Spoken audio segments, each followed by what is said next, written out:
মাল বেরিয়ে যাবে এটা জানার পরেও চুজতে থাকার নামই হচ্ছে ভালোবাসা।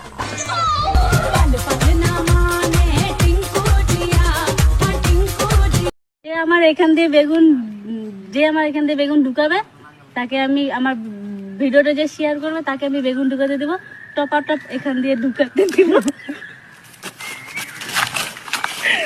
করবেন নাকি? হ্যাঁ, ঢুকাবেন নাকি? যদি ঢুকান আসেন, সবকিছু খেতে দেবো তোমাদেরকে। টিকটকে কি এমন কোন ছেলে আছো যে বেকার, আমাকে বিয়ে করবা?